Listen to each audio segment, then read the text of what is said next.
Welcome to Oriel DIY Health and Beauty, where we're going to talk about some things. Yeah. Hey guys, welcome back. First off, apologies for all the crackling. I didn't realize it was going to pick up the background noise that much. So I went ahead and got the things out that I wanted to show you, kind of put an end to the video that I had made previously about my issues with the dual form, the regular generic dual forms. My issue, of course, being how curved they are. See how high it sits above my natural nail. That's a lot of bulk. And then when I cut it off, it's cutting right at the apex and leaving quite a bit of bulk. I just refilled my polygel nails, and then I have this one. It's looking kind of like a mess, and it has a lot of the bulk under there that I was talking about. You can see how thick it is. And the reason it's this thick is I was trying a new method of filling using the dual form. And instead of just taking a little bit out on the brush and shaping it up around your cuticle, you can take a little bit of your polygel and brush it right up at the cuticle and kind of like fade it down into the form, and then press it on your nail and fill it that way. I just didn't have a lot of luck with this nail because it was already had quite a bit of bulk when it was growing out, and then to press more on top of it, it just made this really bulky nail, and you can see it's just sitting on the top there. It doesn't look very good at all. I didn't realize how much of a difference it makes if you get a quality polygel. I figured out finally, because I ran out of the Coselia polygel, it just wasn't a quality polygel. That one was very thin, so it's almost like I was putting the forms on and trying to form like a jello mold. So I had ordered some of this brand Sugar, and I just love it. It has thicker consistency. It stays where you put it, and it doesn't run all over the place. I'm going to redo the nail, and to soak it off, I use these remover pads. I think these are wonderful. All you have to do is tear it open, and it has a little pack that already has the liquid and the pad in there. So you just put it on the nail that you want to soak off. You remove the tab, and you just fold it over, and boom. But now that I have different polygel, it's so much of an improvement. Okay, 2 weeks later, I'm back. And I redid my polygels. Okay, so I just wanted to finish up about getting an excellent polygel. I'm getting better, so bear with me. Basically, my problem with that Coselia kit was the polygel was soft. I mixed the pink and the clear together, which gave it a little bit of a hardness consistency, but that's why I would have to use the clip, because the shape of it's not just the curve shape this way, it's, I don't know what to call it, the ditch, it's curved that way. And if you have a really flat nail bed, then they don't press down on your nails and stay there with a thinner polygel, and that's why I was having to use the clip. So what I figured out with getting the sugar gel, I'm just going to redo my one finger, and it's so much easier than just having that pot and because all the strings, to just get yourself a little squish and just scoop it right into your dual form.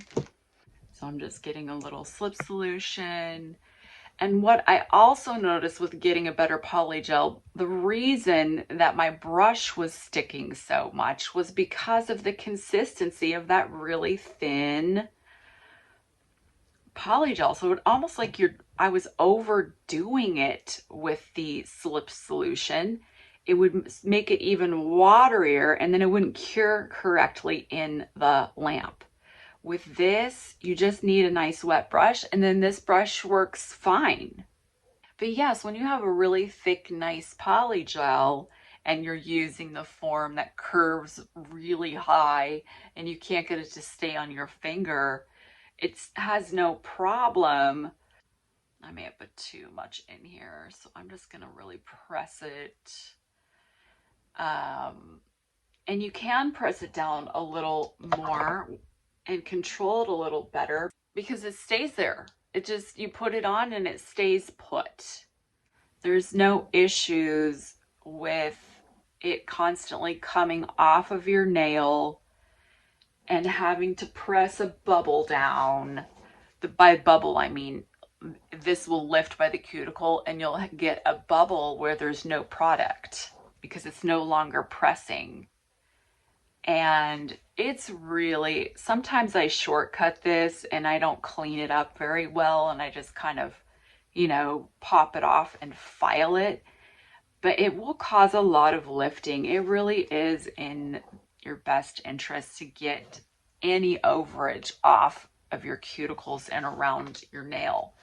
So now that it's pressed down, it just stays there. I don't have the problem of it lifting off near the cuticle or lifting up, especially since I, shaped the form a little shorter. And then I have the time and capability to make the underside look as perfect as possible because everyone sees the tops of your nails and they look great. They can look really good. But who has to look the most at the underside of your nails? You do. And I don't know about you, but it really bothers me if I don't have a nice, uniform looking, thinner shaped. Thinner, I don't mean the consistency, but like an actual, more looking like a real nail than like a credit card thickness nail. I just like my nails to, if I'm going to do this, I want them to look real as possible. So yeah, that's all there is to it. It's like, oh my gosh, just don't skimp. Get the good polygel and you put it in for a minute. And that is the difference between using a thin gel. It just is impossible to get it to do what you want in the form. I always check it at the very, very beginning. I even do like 10 seconds in the lamp and then pull it out to make sure there's no lifting of the form. My next upload is my review of the Copper forms, and they are so much better. So that's a major find for me. It's just the best.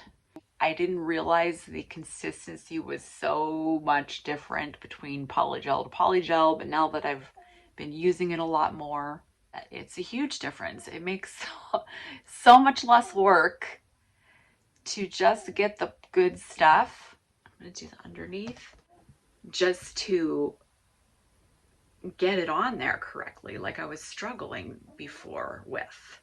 I will see you next time, and I hope you can check out the next video. And thank you for watching, and I hope you can grow with me. I'm calling this like my nail journey, I guess, because it is an art. It's very difficult. I have an all new appreciation for it. I actually didn't used to do my nails, and I'm just having a lot of fun with the polygel, and it isn't as difficult. I mean, they make it look really easy, and I'm gonna try that. It looks really easy. No, there's a lot that goes into learning how to get good, and you're gonna make a lot of mistakes. So usually when I take it out, I have found it's still in this consistency of like a hard candle. If you made a mistake, now's the time to get something and just, you can just take a manicure tool. You can actually just peel it right off. It'll crumble off like candle wax. So I just give it a little while and let it cool down before I start shaping or doing anything else to them. This is the next day. This is the other problem with how thick a regular dual form puts it right on the apex. I was filing it and stuff kept coming out of this little hole, and so I just kind of cut the top off. Just did it. Next day, completely uncured inside after putting it under the lamp, simply because of how deep that ditch is, how much polygel it puts in the one spot. I finally got my electric drill, so I'm just going to file it off and redo it with the copper form. We'll see you in the next video. Thank you.